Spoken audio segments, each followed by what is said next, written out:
আসসালামু আলাইকুম রহমতুল্লাহ। ইসলাম অপরাধের জন্য যেসব শাস্তির কথা বলেছে সেই সব শাস্তি কি জনগণ নিজেরা প্রয়োগ করতে পারে? দেখুন, জনগণ নিজেরা কোনো শাস্তি প্রয়োগ করতে পারে না। সেই শাস্তি প্রয়োগ করবে কর্তৃপক্ষ বা সরকার।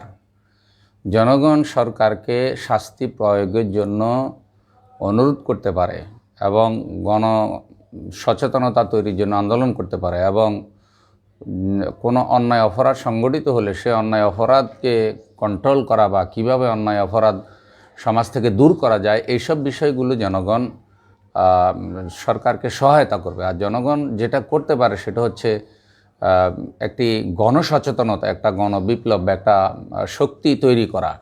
সরকারের কর্তব্য হলো জনগণকে সুশিক্ষায় শিক্ষিত করা এবং শুধু টাকা পয়সা, শুধু সম্পদ, রাস্তাঘাট, চাকরি নকরি এগুলো দিলেই জনগণ ভালো হয়েছে এটা বলা যায় না। বরং শিক্ষিত জাতি তৈরি করলে সে তাদেরকে নৈতিকতা দিতে হয়, ন্যায় নীতি দিতে হয়, ইনসাফ দিতে হয়। মুহাম্মদুর রাসূলুল্লাহ সাল্লাল্লাহু আলাইহি ওয়াসাল্লাম কিন্তু জনগণমুখী কাজ করেছেন এবং জনগণকে তিনি ইসলামের আলোকে গঠন করেছেন। এই জন্যে কোনো আইন হাতে তুলে নেওয়া, মুহাম্মদ সাল্লাল্লাহু আলাইহি সাল্লামকে গালিগালাজ করেছে এই জন্য আমরা নিজেরা তাদেরকে শাস্তি দিব, ব্যাপারটা কিন্তু এমন না।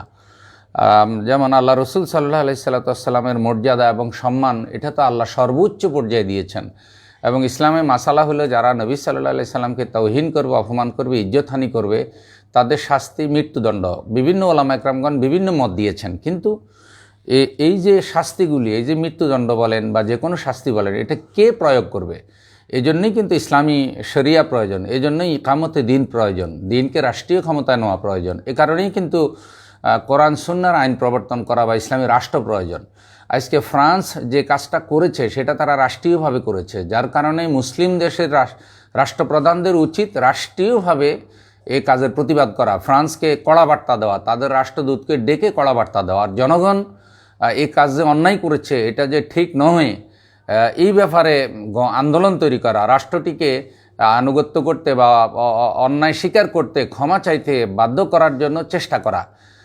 এটা হবে কোনো জানমালের ক্ষতি করে নয় বা কোনো একটা অন্যায়ের প্রতিরোধ করতে গিয়ে আমরা যেন আরেকটি অন্যায় না করে ফেলি। অবশ্যই জনগণের দায়িত্ব রয়েছে, কিন্তু সেই জনগণের দায়িত্বেরও সীমা আছে। এই জন্য আমরা কাউকে ধরে এনে মেরে ফেলবো অথবা কাউকে জ্বালিয়ে দেব, এগুলো কিন্তু আরেকটা ষড়যন্ত্র। ইসলামকে বা নিয়মতান্ত্রিক আন্দোলনকে যারা বিভিন্ন অভিযোগে অভিযুক্ত করে, ওই যে একজন বলে দিয়েছে যে এটা নাকি ফাসাদের মতো, নাউজুবিল্লাহি মিন যালিক। ফাসাদ তো হইলেও শরীয়তে হারাম, কবিরা গুনাহ, কিন্তু আন্দোলন, সংগ্রাম, গণবিপ্লব, গণসচেতনতা এটা তো ইসলামে বৈধ। আমাদেরকে মনে রাখতে হবে আমাদের জানের থেকেও প্রিয় মুহাম্মদুর রাসূলুল্লাহ সাল্লাল্লাহু আলাইহি ওয়াসাল্লাম। দেখেন, একটা হাদিস বলেই আলোচনাটা শেষ করছি যে আন আবি হুরায়রা রাদিয়াল্লাহু তাআলা আনহু কাল, হযরত আবু হুরায়রা রাদিয়াল্লাহু তাআলা আনহু থেকে হাদিস বর্ণিত, তিনি বলেন ক্বালা রাসূলুল্লাহ সাল্লাল্লাহু আলাইহি সাল্লাম, রাসূল সাল্লাল্লাহু আলাইহি সাল্লাম বলেছেন, ওয়াল্লাযী নাফসু মুহাম্মাদিন বিয়াদিহি, ওই আল্লাহর কসম করে বলে যে আল্লাহর হাতে আমি নবীর জান, লা ইয়াসমাউ বি আহাদুম মিন হাযিহিল উম্মাহ ইয়াহুদিয়্যুন ওয়ালা নাসরানিয়্যুন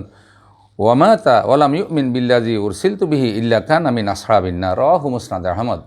মুসনাদ আহমদের হাদিস, নবী সাল্লাল্লাহু আলাইহি সাল্লাম বলছেন যে আল্লাহর কসম করে যে এই উম্মতের মধ্যে কোনো লোক যদি আমার সম্পর্কে জানতে পারে, সারা দুনিয়ায় যত মানুষ আছে, যে জাতি, এই জাতির কেউ যদি আমি নবী সাল্লাল্লাহু আলাইহি সাল্লামের বিষয়ে তারা জানতে পারে যে আমি পৃথিবীতে এসেছি বা কোরআন সুন্নাহর আদর্শ আছে, এটা যদি কোনোভাবে তারা মেসেজ পায়, সে ইহুদি হোক, নাসারা হোক, আমি যে দিন সহ প্রেরিত হয়েছি এই দিনের উপর ঈমান না এনে সে যদি মৃত্যুবরণ করে তাহলে সে জাহান্নামের অধিবাসী হবে।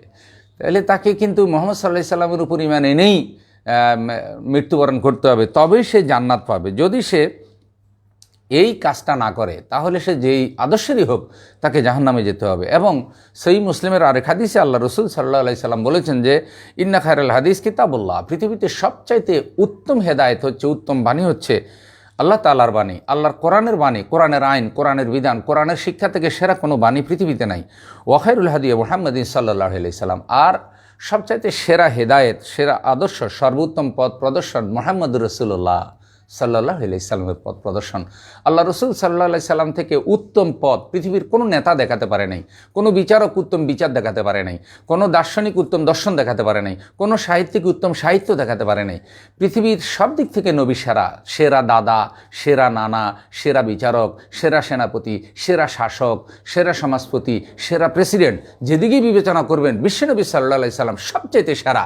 এই বিষয়টিকে মেনে নিতে হবে এবং নবীর শ্রেষ্ঠত্ব, নবীর আদর্শ জমিনে প্রতিষ্ঠিত করা, সমাজে প্রতিষ্ঠিত করা, সমাজে অনুসরণ করা, এই চেষ্টাটা করতে হবে। এই জন্যই দেখেন তুরস্ক আজকে রাষ্ট্রীয়ভাবে প্রতিবাদ করছে বা রাষ্ট্রীয়ভাবে ফ্রান্সের সম্পদ বয়কট করার অনুরোধ করা হচ্ছে। কারণেই তো রাষ্ট্রীয় পর্যায়ে যেটা হয় সেটা কিন্তু খুবই গুরুত্বপূর্ণ এবং সেটাই সবচাইতে বেশি প্রভাব বিস্তার করে।